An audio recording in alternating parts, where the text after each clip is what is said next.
New introduction here. I want to get everybody's attention for what I feel will be a lucrative opportunity. It's the first ever NYSE marijuana IPO. We're making history here, and I feel this is just the first stepping stone in what is going to be the start of many IPOs on both the NASDAQ and the NYSE.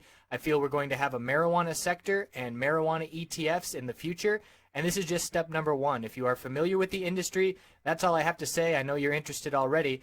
If this is new to you, this is going to be, in my opinion, the greatest financial opportunity in our lifetimes. This has never happened before. We have an established tens of billions dollar industry that the floodgates are going to open. It's becoming more and more legitimate legally, and this is just step number one. So Innovative Industrial Properties is the company. The ticker is IIPR. It is a real estate REIT that invests in medical marijuana facilities.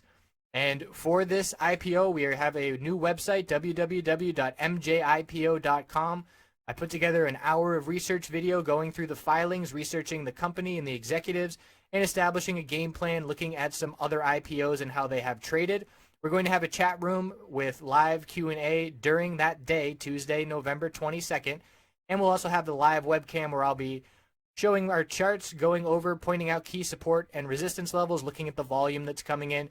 I'm really looking forward to this opportunity. I hope you will join us. Thanks for tuning in. Let's get into the charts.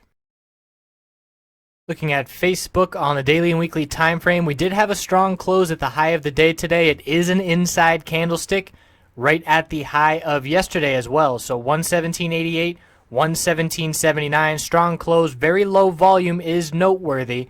So certainly does not stand out. The lowest volume we have seen in 6 trading days. The 200-day moving average resistance is the level for the bulls to prove to me if they are for real or not. And we saw the last little bounce attempt reject from that level and pull back. Now it looks like we're going to test that level again tomorrow, 118.60. The 10-day moving average resistance is leveling out a little bit, and that is because we're starting to factor in. We're no longer factoring in these back here, which had us dropping rapidly. We're now factoring in all these days, so you can see it's beginning to level out a little bit. So that will be the next resistance, the 10-day after the 200-day. Weekly time frame is forming a bullish reversal hammer, holding that 50-week moving average support. The S&P 500 is knocking on the door of a blue sky breakout all-time high heading into next week. If we have a nice day tomorrow, we need 0.4%. And if that were to be the case with a bullish reversal hammer, we would be looking for Facebook to see some upside next week.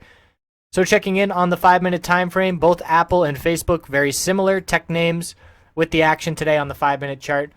We had a volume climax right at the start of the day. No surprise there with all the volume and volatility seen first thing.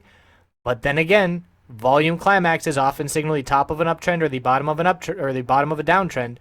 This was the highest volume 5-minute candlestick at the low of the day that we saw the entire day, besides that last little run up at the end of the day and that first candlestick. And we know that the highest volume in the market is in the first 15 minutes of trading and the last 15 minutes of trading.